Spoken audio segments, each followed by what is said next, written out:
This is VSiN, the sports betting network. Follow the money. That's what I always say. You always follow the money. Yeah. This is Follow the Money with Mitch Moss and Paulie Howard on VSiN. Here we go. Welcome in. It is Follow the Money on VSiN, the sports betting network. Mitch Moss along with Paulie Howard. Good Wednesday afternoon. We are live in downtown Vegas from the Circa Resort Casino. 3-hour banger lined up today. Jeff Seeley on the program. Best Bets Wyndham Championship. He could not make the program last week due to travel. He did nail Jackson Koivin 2 weeks ago at the 3M. We'll see if he is back on the horse this week with the young stud at the Wyndham Championships. Mike Palm in studio in an hour and 15 minutes. You told me a story. I don't want to name names here, Paulie. I don't know if you're going to or not, but we have a mutual friend who was recently here. He forgot. Mike is running.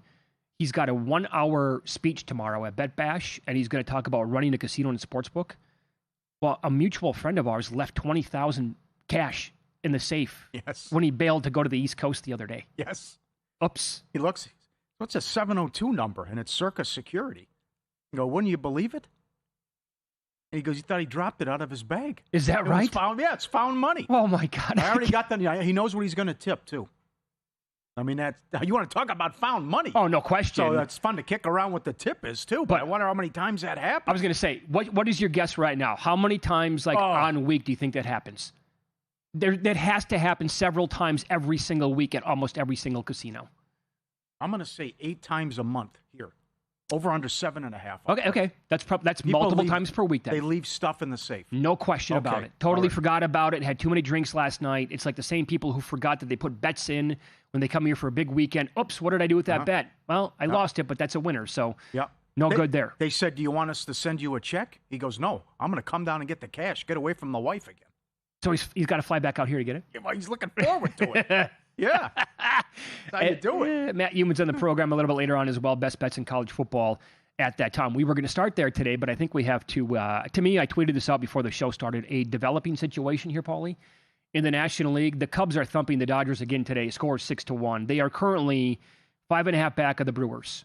They are 65-49. They have a run differential right now of more than 100 if this score stands, which is one of the best in all of Major League Baseball. You did point out that the Cubs now, they have one of the most difficult schedules remaining, but they had a killer deadline, in my opinion. And here is what has really flipped now in the last 45 minutes. PCA has gone yard today, not once, but twice. He has 4 RBIs, I believe, and he has now flipped to the MVP favorite in the National League. And I can say this right now, that if Shohei Ohtani does not come back and pitch again this year, which is kind of still an unknown, but if he does not, PCA is going to win the award. He's going to take it down. Yeah, well, you needed an injury and or something to happen to you him, did. and you got that. Yep. Where you're taking that big equation out of it, and one of the things he does best. And the other thing is that this is going to be 6 losses in a row. They had won 9 straight appearances with Lauer, and he had been so good. And now if this stands, they've lost 15 of their last 26. So great job by the Cubbies. The same game parlays. This is like the World Cup, with Messi, Howland, Kane to score. Yep. PCA and Ohtani both go deep in the first inning, and then PCA added another RBI double in the third. So they're opening up a can here on the Dodgers. And, you're doing a rollover, you're getting paid here too. And that was a nice return yesterday, even though Skubal was solid. Yep. But no run support again, and the Cubbies were plus 180, and they got there. All right, so I want to point this out about betting Chicago Cubs futures. Again, after the deadline was over with on Monday, Adam Burke here at the network had a great breakdown on VSiN.com with 3 recommended bets, one of which was Chicago to win the World Series at 15-1. I was shopping around last night. There was an 18-1 out there. There was also a 9-1 to win the National League.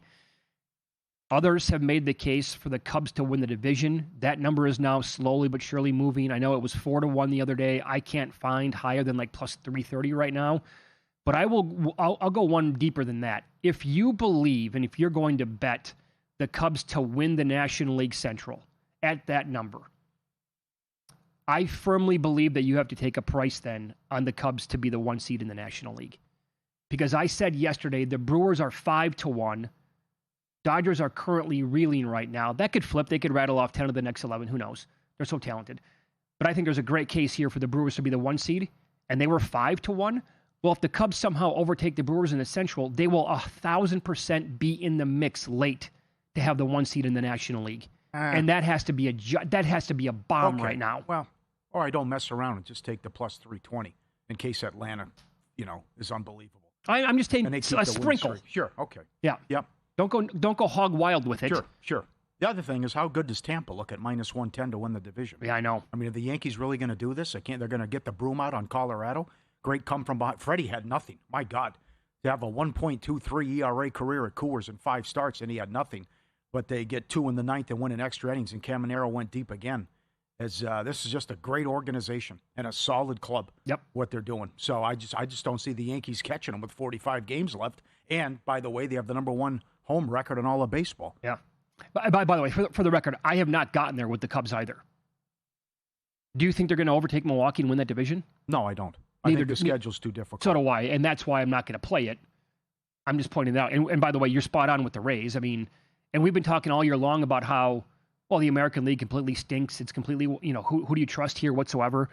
Maybe it comes down to the Rays and the Red Sox. And those 2 teams turn out to be, because if the Red Sox do continue this, yes, like for the rest of the year, well, then now we're talking about 4 months out of the season where they were an absolute machine. And so that could maybe carry over. Their bullpen has been incredible. It's only going to get better. Their offense again yesterday, that was a cheap number, as you pointed out. They took some money. Same thing today. I would agree. Sonny Gray's $1.30. He opened up, by the way, globally speaking, he was $1.15 last night. Now, he's taking on Burke today, and Burke has been red hot. In fact, he's been one of the better pitchers in baseball over this stretch. And the White Sox are a good story, but I laid 26 cents today with the Red Sox. Yeah, good for you. It makes sense. And every number you throw at me with the Red Sox, you'd say, you're making that up. How about this one? They've won 11 in a row against division leaders. I mean, wow. Yes, I know. And they're 4-0 against the White Sox. They've outscored them 29-4. So it's just every day you look up, it's another staggering stat with this team. I got another one for you won here. 29-34. The last time an American League team won 30-35 was Cleveland in 2017. They had that 20-plus game winning streak. But the 15-1 run on the road, the 11 in a row against division leaders, Gray 11-1 in his last 15 starts. It's made up. It's a video game. I know. Cheat code what they're doing. So this is from OptaStats. They went from 38-48 on July 3rd to 61-51 after last night's win. It only took them 33 days to go from 10 games under 500 to 10 games over. The only teams in Major League Baseball history to do so in a shorter span. The Pirates, think about this for a second, folks. The 1978 Pirates did that in 26 days. Now that's, how long was that winning streak? And the 1916 Browns did it in 32 days. Boston, third fastest team of all time to go 10 games under 500 to 10 games over. Yep. Staggering. Well, the other thing is, too, the White Sox are lousy on the road. Yeah. They're just a completely different team. Look at the home road splits there. So that's another reason to back the Red Sox. Yeah, I guess we could say that, you're only as good as your next day starter, and Burke's been awesome. Maybe. I think it's kind of unlikely with how red hot this Red Sox team is, but maybe Burke goes there tonight, and he pitches 7 innings, gives up 2 hits, and he strikes out 10, because the numbers on Sean Burke going back, here you go.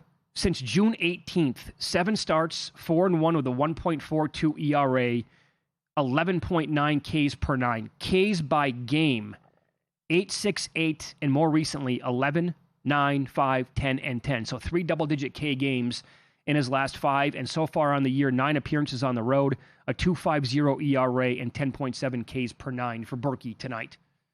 Our Nesson fans have to help us out. He's going to have a large contingent there. He's from Sutton, Massachusetts. I don't know where that is. I've said many times I had family in Revere.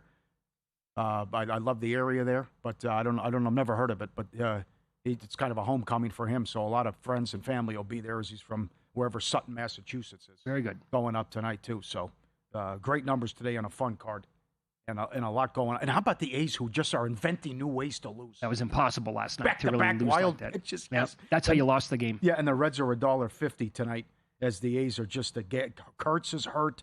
They've lost 26 of 31.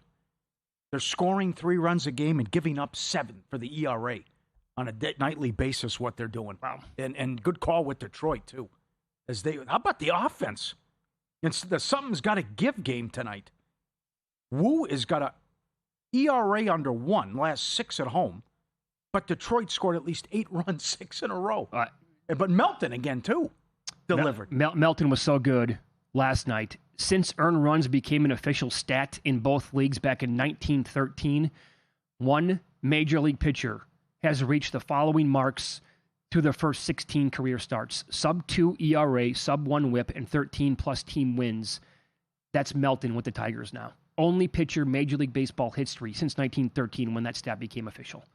So I'll explain a prop bet that I have in that game coming up a little bit later on.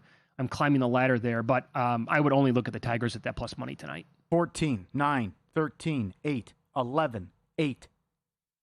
Their runs going back. Paul, again, they've been below 500 now forever.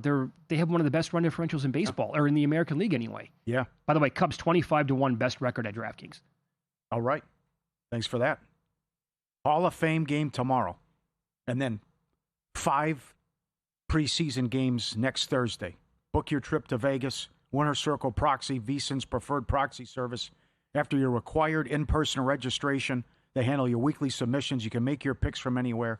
One trip to Vegas all season long. Schedule your appointment now, winnercircleproxy.com. Winnercircleproxy.com. It's time. Football's here. Getting these contests. Yeah. Have you bet the game tomorrow night? No. But I think we're against one. I don't mind fading back, though. Let's follow the money here on VSiN, the Sports Betting Network. We will get into the toughest and some of the easiest schedules in college football coming up next. Don't always believe what you hear.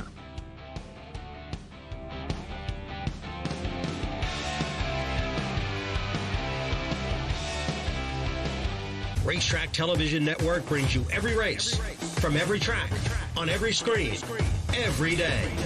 With monthly packages starting as low as $5, RTN gives you great value and access to more live HD streaming and race replays than anyone. Visit RTN.tv today to sign up and watch on almost any device, including Roku and Amazon Fire. Use promo code TRYRTN for a 5-day free trial. This is VSiN, a network of sports betting analysts, writers, hosts, and handicappers, all here to help you become a more confident bettor. We broadcast live every day from Las Vegas, the sports betting capital of the world, and from studios across the country, giving you insight from every angle of the action. Take VSiN with you wherever you go with the VSiN Watch app, or catch us on streaming platforms and regional sports networks. You can also listen live on SiriusXM Channel 158 and on radio stations nationwide. Check out VSiN.com as well for betting tools, exclusive betting splits, AI-powered player prop projections from Opta, pro picks for every game, plus in-depth betting guides and articles built to give you an edge. From sharp betting analysis and daily best bets to insider interviews and expert breakdowns, VSiN is your trusted source for everything happening in the world of sports betting. See everything we have to offer at VSiN.com and become part of the Sports Betting Network. Coming up on Thursday's episode of Money Moves, the training camp tour bus is in Buffalo, New York. Bills up on deck. We got to take a look at what I believe to be the most overrated offense in the National Football League, and there is a singular play to be made when it comes to the Bills' 2026 season. We'll tell you what it is. Speaking of the National Football League, we looked at Week 0 on Wednesday in college football. Let's look at Week 1 in the NFL. I think there's 2 plays to look at here. We'll tell you what they are. It's Money Moves, 11 to 1 Pacific, 2 to 4 Eastern, only on VSiN, the Sports Betting Network.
This is Follow the Money on VSiN. Looking overall, Paulie, at the easiest and the most difficult schedules in college football this year, tying in, that's the first thing that I look at, of course, when it comes to NFL win totals. But the differences here between Ohio State, they're number one overall in the preseason poll. I don't agree with that. I think other teams are more talented overall, and they lost too much. They're certainly loaded still, again, because all they do is reload. But you look at the difference between a schedule like Ohio State and then who Texas Tech has to play this year.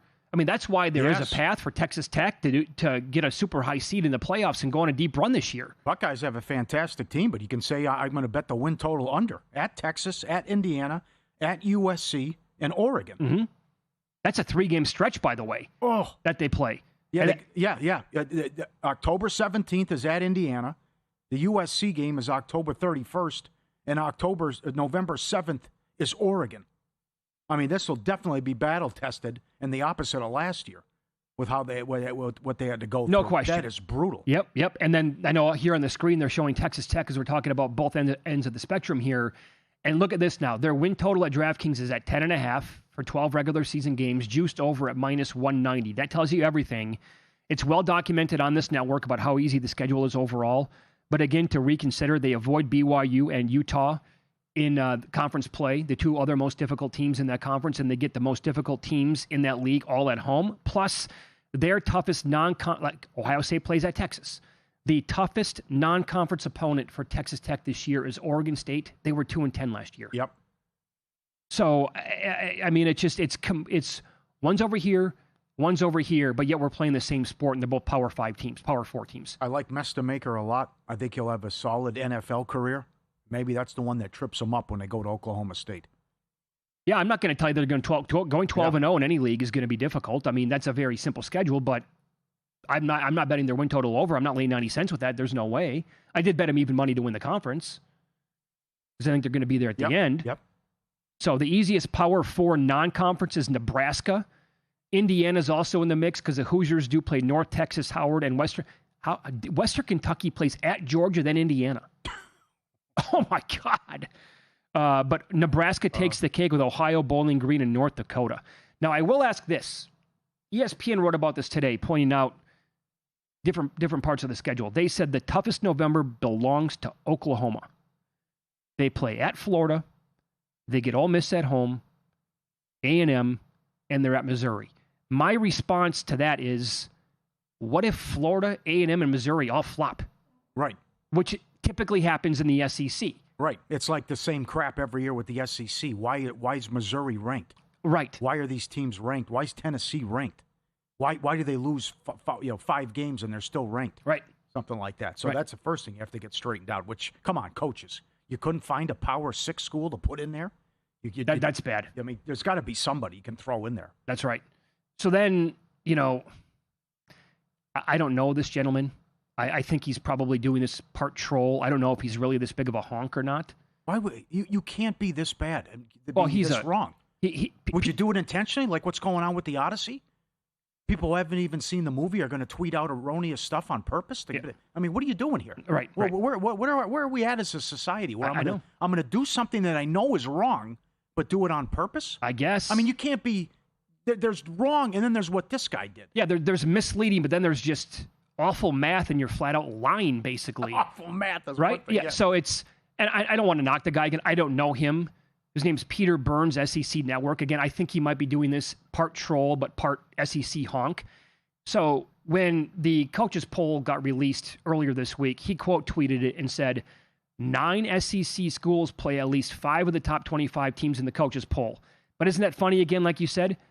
Funny how they all get stuffed into the top 25 more than any other conference. It's been a rigged game for this conference for 25 years now. Right. So they get the benefit of the doubt.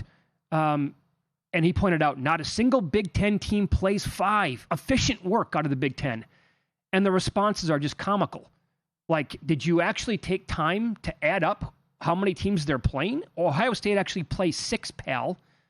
Michigan plays 6. USC plays 5. Washington plays 5. Purdue plays 5. There are more teams like that play at least 5 overall. So now we're just, I don't know, did he just miss the mark on this? Or is that what we're doing now? He's off by 5? That's 5 different teams he missed? That's the society that we live in. I'm just going to make something up blatantly right now, and I expect people to believe me. Yep. It's a gauntlet for Ohio State. It's tough for Oregon. It's brutal for USC. Riley's 11-7 the last 2 years in the Big Ten. Their home schedule is Oregon, Washington, Ohio State. They go to Happy Valley. They go to Indiana. I don't get the top 15 stuff. There's plenty of losses there. Sure. The only team that works out, that gets the benefit, is Penn State, as they miss most of the big boys. In the Big Three, they don't have to play. That's right. Another thing, by the way, side note that would drive me nuts about the rankings when you compare conferences. Again, this is going back, 15, 20, how many ever years now, a full generation at least. And Paulie, you and I have talked about this on this program before, just to alert people to how unfair it has been to other leagues, because the SEC gets the benefit of the doubt still for some reason, and they get that many teams ranked. Well, when one team around number 25 or outside of the top 25, they pull off maybe a couple of wins against teams that also turn out to be overrated. Oh, in 2 weeks, they go from unranked to number 3 in the country. Then that same team can lose a bad game. Well, they'll drop to 5. Yep. Meanwhile, you'll have a preseason, like in September right away, like Oregon will play LSU in a neutral. Oregon's preseason top 3, top 4, they'll get beat by LSU top 10 team. Oregon drops to 16th. Like, I'm sorry, what? You drop them from in the top 5 to outside the top 10, top 15? Meanwhile, an SEC team loses a game to almost anybody. Well, we'll drop them 2 spots. What are we doing here? There's no consistency whatsoever. The king of that's Alabama. Yeah. When they have bad losses and hardly drop. Every win's a good win. There's no such thing as a bad loss. That's right. Yep. And everyone, don't get married during football. October 10th, Oklahoma plays Texas. Georgia plays Bama. USC goes to Penn State for the first time. October 17th, Ohio State, Indiana. Alabama, Tennessee. Notre Dame at BYU. Florida State, Miami. Penn State goes to the Big House. Oh, that's pretty good back-to-back. Not too shabby. Don't get married there. Would you... Or if you're skipping the wedding then. What's a bigger mistake, getting married during football season or in March Madness? When did you do it? Was it Elite Eight at least? Was it Final Four weekend or like a Sweet 16? Yeah, it was Sweet 16 going into the Elite Eight. Okay. Yeah. I lost that battle, I'll tell you that. We got married on March 27th in Southern California. It was in Malibu. But I will say this, that the first day of the Sweet 16, so that would have been the Thursday, I had a second bachelor party, and we rented like an extended excursion, and we took it into the Santa Monica Pier, and we walked up and down the pier drinking and watching games there. So it was pretty fantastic. Yeah. Not bad. Yes. But I get it. I was reminded, apparently, I think I was reminded, I said I'd go to the next one regarding your wedding. Well, I don't remember that. Vaquero put it at 18 months. So horrible line. Yes. We're closing in on we're closing in on 18 years, which... Big upset. Yeah. Good job. Well, you never fight. It's one of the few. Sure. I mean, only 50. I don't know why people do it. I mean, the math. 15% of marriages are successful. I know. No, we never get into arguments at the You're house. in the 15%. Yeah. Good for you. We verbally agree on everything. Yeah. Yeah. Also, what do we make of this? Yahoo Sports tweeted this out earlier today. The Rams will... Is this true? The Rams are going to arrive in Australia the day before their Week 1 matchup against the 49ers. They're going to take off from Melbourne immediately after the game. San Francisco is going to get there a full week before, so players and coaches can get used to the time difference. Well, isn't that something? What are the Rams doing here? Are the Niners making a mistake? I don't know. That's a good question for Chow or NFL people, or even our guy Steve Cohen. Who's making the mistake there? I think the Rams are. Do you? Oh man, probably. So how do you possibly? How long is that flight? Oh, it's got to be. Is it 18 hours? 16, 18 hours, my guess is, from the West Coast. Day before, and leave immediately after the game. I would say bad move by the Rams, yes. That's my gut, yeah. Well, the other thing is, can the 49ers have enough guys to play the game? Yeah, right. Right. I wonder, so my parody account, Mitchie, he is a world traveler, and he almost travels for like a living. He would know. He would be great to ask about this, I bet. If you're listening out there, let me know your thoughts on this. He's awesome at top airports. Oh, tremendous. He knows everything about the game, right? Yeah. So, again, I've only traveled once in my life to another country. It was to Italy. Paul, I am one of the world's worst sleepers. Never slept on the plane. Got to the hotel the next day. I've been up for who knows how many hours in a row. We check in. I snoozed in the lobby. I couldn't help it anymore. I fell asleep in the lobby. They woke me up. Sir, your room's ready. We go to the room. I went to bed at about midnight. I did not wake up until I slept straight through until noon. I woke up. I'm like, it's noon? I haven't slept 12 hours in my life. You're one of those guys can't sleep on the plane? I could Dream water. I could They fly sell it right here in a gift shop. I could fly around the world 9 times in a row and I wouldn't get 2 seconds of sleep. That's a bad beat. It's horrible. Jeff Seeley next. He nailed Jackson Koiven 2 weeks ago at the 3M. Couldn't join us last week. We'll get his breakdown with best bets for the Wyndham Championship coming up next.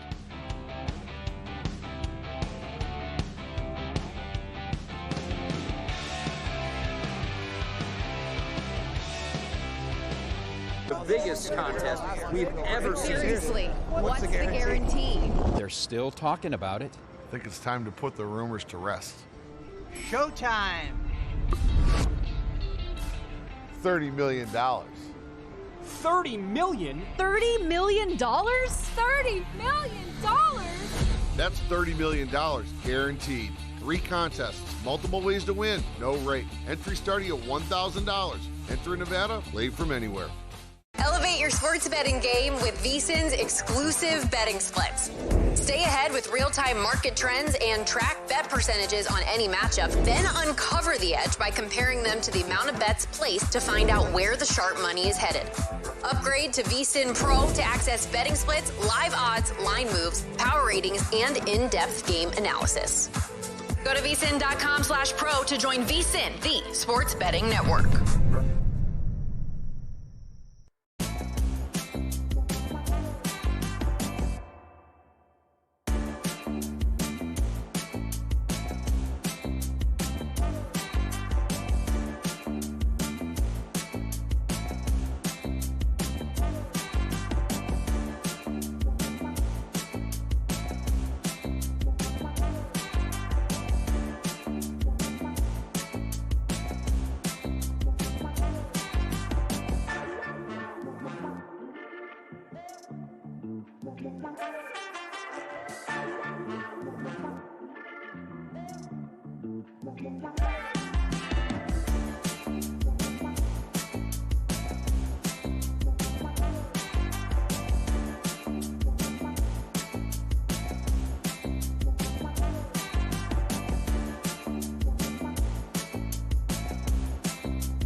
This is VSiN, the sports betting network.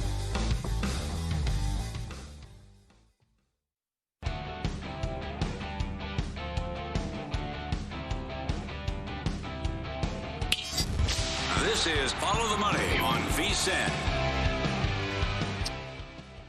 All right, the Wyndham Championship is this week on the PGA Tour. We'll get some analysis, breakdown here, best bets as we go out to the Progressive guest line. Our buddy Jeff Seeley joins the program now. Follow him on X at Cupmaker Jeff. He is doing a live Spaces on X tonight talking about this tournament. The last time you came on the program, you tipped off Jackson Koivin. He was, 37-1 to win in that range to win the 3M. A belated congratulations, man. That was awesome. You couldn't join us last week because of travel purposes, but great call on a kid that's probably going to be a rock star sooner than later here.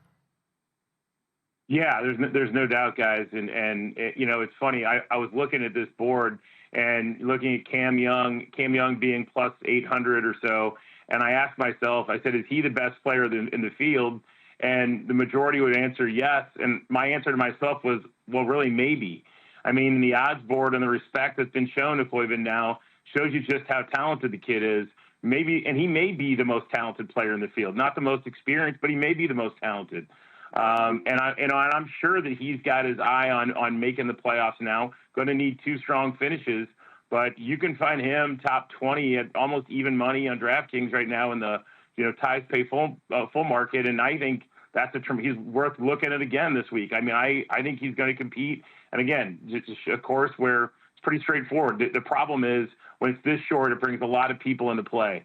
So it's tough to bet a guy too short odds, but I do like him top 20 a lot this week. How short do you want to go?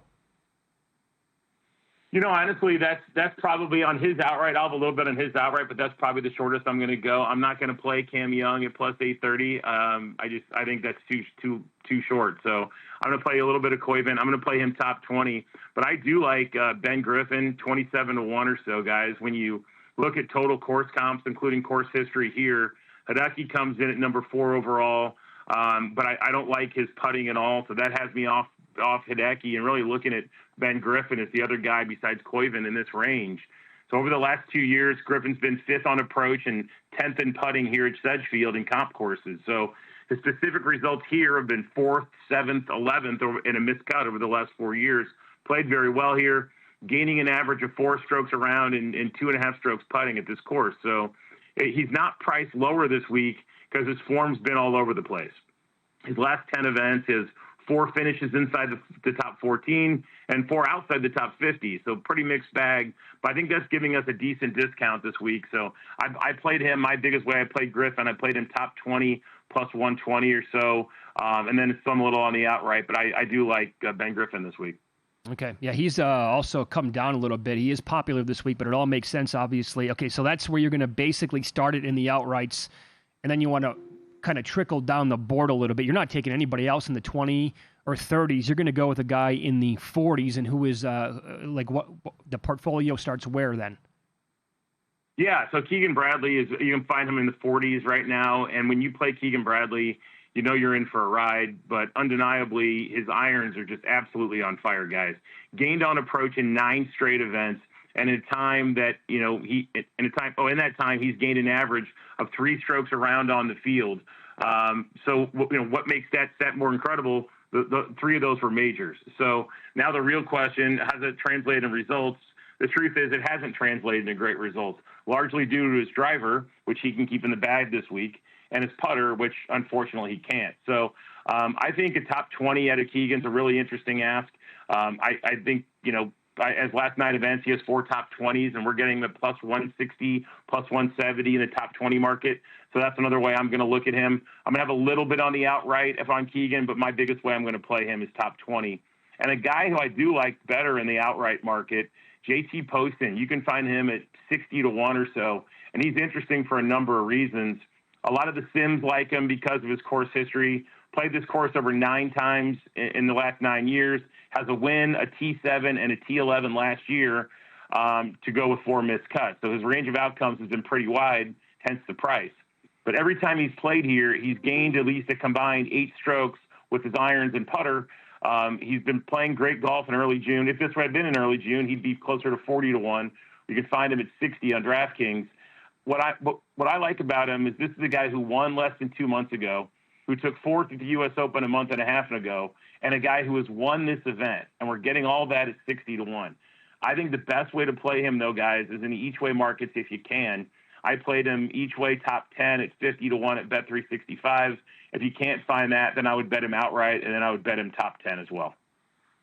Good enough. Follow the money here on VSiN, the Sports Betting Network. Our guest, Jeff Seeley. Follow him on X. He's having a Twitter Spaces tonight, or X Spaces. He's at Cummaker Jeff. He's on the Progressive Guest Line. Okay, so then a very intriguing card, by the way, and I like how you're almost like being careful this week and picking your spots with different placements for these guys.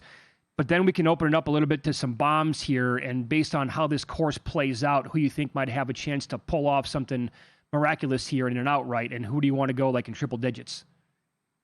Yeah, guys, Matt McCarty is 110-1 this week, and the reason is his form sucks. I mean, he's missed five of his last 8 cuts, lost off the tee in 10 straight events. That's why he's 110-1.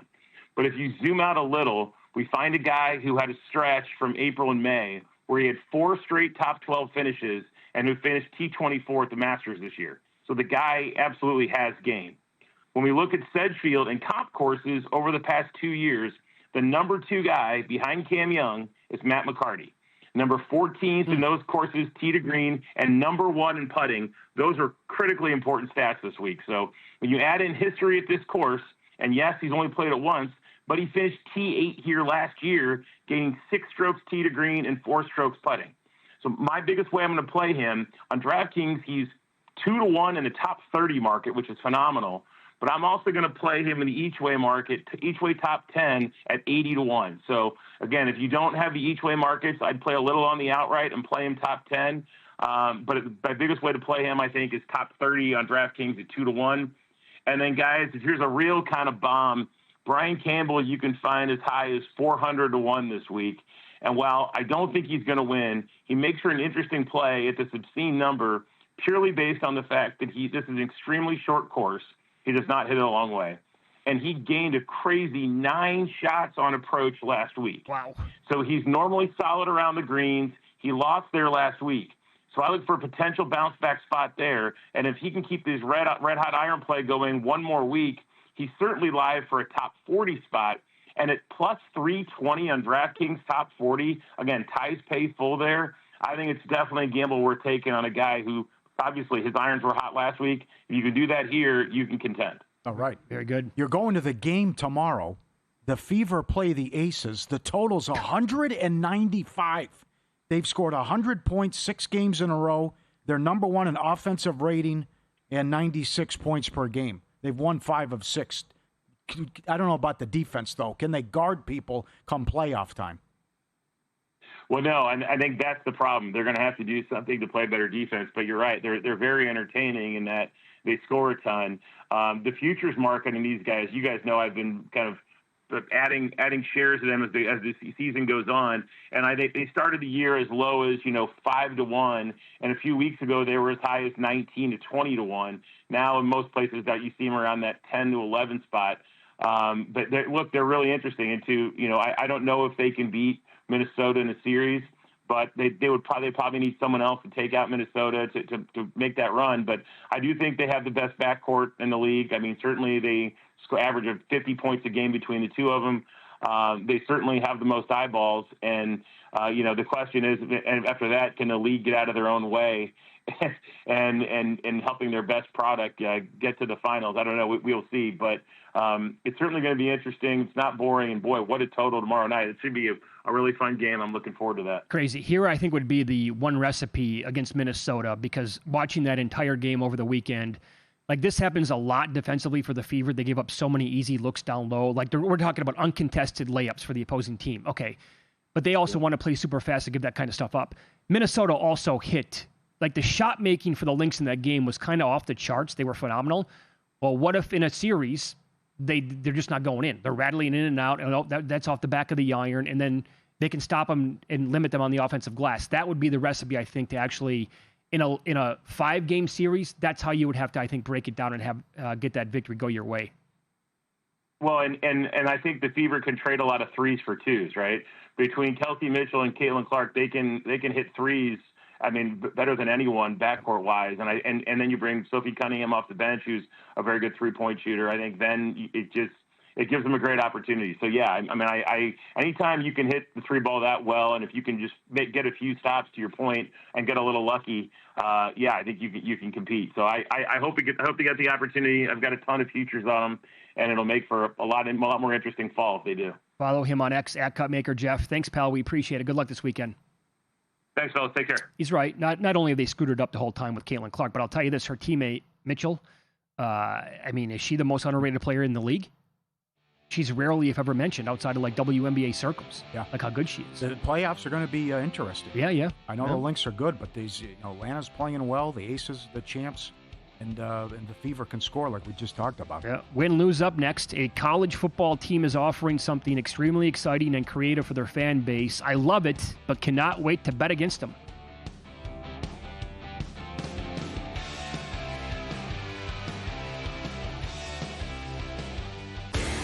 Over 3,500 circus survivors were on the Rams, and in an excruciating game, the Rams lost. The carnage has arrived. It's got to be the most disgusting survivor loss in the history of this tournament. Never bet Thursday night games. It just rips you apart. That's the worst survivor loss anyone could ever suffer. The Team of Death has arrived for 2025. New episodes Wednesdays at 9 p.m. Eastern, only on VSiN. Check out Stormy and JVT on Money Moves, only on VSiN. They weren't playing catch. They were playing drops out there a lot for Boise State offensively. No, screw that, okay? There's no class. There's no sportsmanship. We're trying to win games here, all right? They'll take you on a fun, fast-paced journey, weaving in everything you need to know to make an educated bet, while also not shying away from the excitement of a same-game parlay sweat. Money Moves, weekdays at 2 p.m. Eastern on VSiN, the sports betting network.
Win Some, Lose Some is sponsored by the Sharp Plays.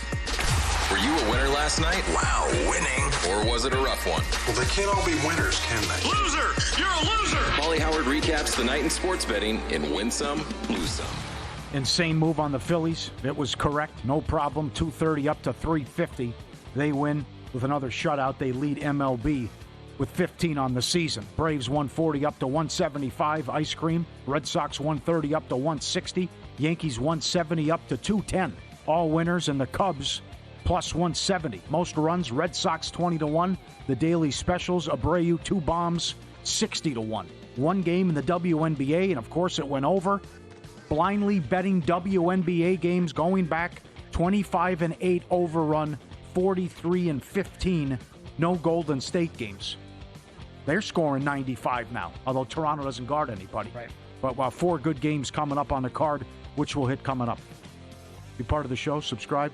VSiN.com. Our radio and podcast friends at Paulie Does Vegas on Instagram. Send them in. We'll put you on. This is great. We showed Edward the other day, who goes to the ice cream truck all the time. Dog goes out, grabs the newspaper every day. Goes out, got 2 of them. And grabs them on about his business. Comes in. Takes his buddy, goes to get the newspaper, brings them both back at the same time. Look at that. I always got the toy. That's great. Good job by the dog. There's another one, too, where he goes out with the mailman, too. Those are excellent. This was a great tweet you sent over, and I wish I had done this growing up, and especially in college.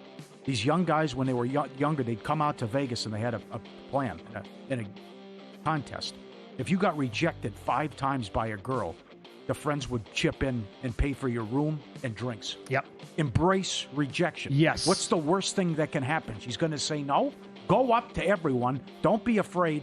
We're in Vegas. Let's live. Who cares if she says no? You're never going to see her again. They made a game out of it. It's an unbelievable way to help people who are shy, right? Who do not want to be rejected. That is a high number too. Fear of rejection, oh or my God, don't want to go up to her. No question. Or intimidated if she's beautiful, whatever. But that's that kind of, I guess, brotherhood is an incredible way just to remain friends for the rest of your lives.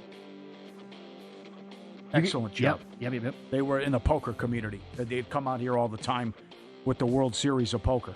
Lose some. The A's have lost 32 of 41 and 26 of 31 after they lost again with back-to-back wild pitches. How about a lose some here, Luke? Any way you want to go. You can put the dog up, or look at this. Every day the dog goes up, gets some ice. What happened? Why isn't the ice coming? He's on the refrigerator. They shut the ice cube, took him off on him. Blocked it on him. No ice cubes. No. Look at him. Jumps up every day, trying to get some ice cubes, pushing it with his paw. Nothing coming out. They shut him off.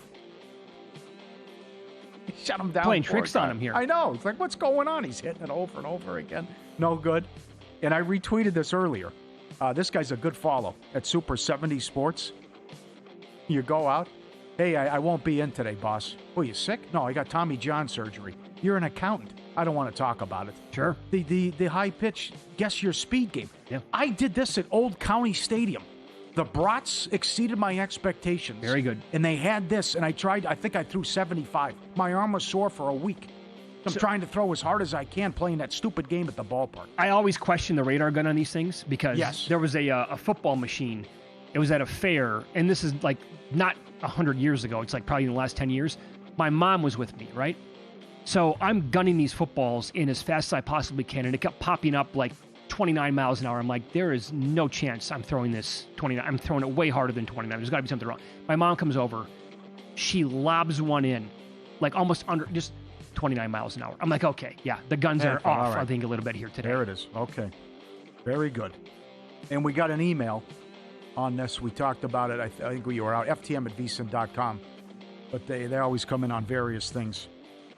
A guy says he is 0 for his last 10, letting people in and not getting the thank you wave. Doesn't get the thank you. He's 0 for his last 10, he said. Can't get I appreciate it. Thanks for letting me in. Can't get the wave. That's funny. Oh. I did not see that email. I'm hovering around 50% last, shy of 10 tries. What's worse, that or you're not getting the thank you for holding the door? I never got the thank you at all. And it was a couple, It was an older man and a woman. By older, I mean probably late 50s, early 60s. I got nothing from either one of them, and I really wanted to call them out, but I didn't. Couldn't get it. Man. I think I was in a hurry that day. Get it. Bad beat. Rockies plus 130. Led 7-5 in the ninth. They blow it. Not only Tampa wins, cover the run line as well. What kind of a person are you to not thank somebody for holding the door? Psychotic. Lock them up. 12-step program at least. Football season almost here. Can't wait for tomorrow. 5 games next Thursday. Sharp money already moving. Here's how the Sharp Play sees it first. Thousands of sharp bettors and pro syndicates tracked in real time before the market moves. All of it filtered and sorted by version 6.0 of their AI model. That's the machine and the receipts. Every play logged. Result public. Records go back to 2011. No one else in the industry runs one. They get audited daily by their own haters. No steam chasing, no stale trends, no recycled plays. Follow the Sharp Money at sharpplays.com. Look for the daily Mr. Poison tweets as well. Get the Telegram. Get it all. Jeff and the crew are excellent. Been with us since day one. Support them. They support us. Sharpplays.com. Paul, if you lived near the University of Akron and you were going back and forth on whether or not you should get season tickets this year to watch the Zips play football, would this get your attention to the point of where you would absolutely sign up? They tweeted out yesterday, make history and be the lucky season ticket holder to design the opening drive of our home opener when we host Robert Morris. So that is correct. If you sign up, they're going to draw one lucky person. Oh, that's great. Who is going to work with head coach Joe Moorhead to help design the opening plays of their game, kind of be the pseudo offensive coordinator when they take on Robert Morris. Now, I've heard before of you can call a play. Right. Or you can say, hey, what's the first play of the game? What do you want to run? We'll do it. But to say, I'm going to do the entire drive to start and what you have script in the plays. Right. So that's as good as it gets. If they select me, I'm losing sleep. And I understand that I'm going to be working with Moorhead and my plays are probably going to go nowhere, but I'm losing sleep designing plays and coming up with some creative stuff. Gadget. Also, yes. If I'm Robert Morris, I mean, yeah, you're going to take us this lightly. You're Akron. I get it. But you're Akron. Yeah. Who are you? I know. But sure, that's fair. That's a good comeback. But we were part of this, too. We used to have a local arena football league team, and I got to play in a game, and they gave me the end around on the first drive. And that stuff like that to just say, and they were going to throw it to me, too, but we already scored a touchdown. But shaky hands, too, from you. No, good. And then drop one pass in 2 practices. But that's great stuff. But I like the comeback, too, about who. This is kind of bulletin board material. You think it's going to be that easy? Now, will it matter again? Some guy going to drop the plays? Yeah. So I'm sitting here telling you, the Akron Zips have been one of maybe the worst program, like in whatever. So maybe they can do whatever they want against Robert Morris, but I kind of want to tune in now. And I also want to bet against Akron's first drive somehow. What would you do? Leaf flicker? Oh, I would. Well, I don't know yet. I would. Statue of Liberty? This is something that my buddies and I in study hall in high school, we would explain to the person in charge. That's a home run by the Blue Jays, by the way. Oh my God, that's Albert Pujols off Brad Lidge. Yeah, that is a moonshot from Big Earn. Yeah, and now the Blue Jays out in front 5-3, top of the 10th. So we would go sit next to each other in study hall and just design plays on paper to see what the other person would come up with defensively, and it was great. And I swear to God, if we put our brains together back then, we could have been good at that. To be an offensive coordinator for a high school team or for whatever level. Yeah, you always got creative in Tecmo Bowl too. Mm-hmm. Drawing up the plays, making your playbook. That's where it all started. Houston Oilers, I couldn't be stopped. I challenged people. You can't beat me in Tecmo Bowl. I'm the Oilers. Well, which Tecmo Bowl? The first one. You're talking about? Or Super Tecmo Bowl. That's got to be Super Tecmo Bowl. You got that. Haywood Jeffries, Drew Hill, Warren Moon. Yeah, the short passing game. Right. It was phenomenal. You couldn't stop the sideline pass either. No, long bomb. On the original Tecmo Bowl, you had no chance against me with the 49ers. Even when you picked Jerry Rice, forget it. Even when you picked the right call, I knew exactly when to throw the ball where it couldn't be picked off. That's how often I played the game. But also, for people, we actually would play tournaments, and we would tell people that you could not take the Raiders. Oh, because of Bo? Because the Bo Jackson play was it was illegal. Yep. It was going to be basically an automatic touchdown. That was fun. I also... I don't know if I would do it anymore because I doubt you could block every kick with Lawrence Taylor. That's right. Every single time. Yep. I always wanted to buy that. Did you ever play the Tecmo Bowl stand-up arcade game? Going back. No. Oh my God, they had that where I grew up in. I always wanted to find one of those and buy one for my house, but I could never find one that looked like it was actually in good shape anywhere. I'm sure, yeah. I'm sure. You got Pac-Man, though. Pac-Man's a great gift. Yeah, Pac-Man's good. Love Pac-Man. Yeah. Miss Pac-Man. Yeah, Miss Pac-Man. That's the play right there. Yes. Yep. All right. 7-1 Cubs. Sky is falling. Martin Gale, the Dodgers now? They're not going to lose 10 in a row, are they?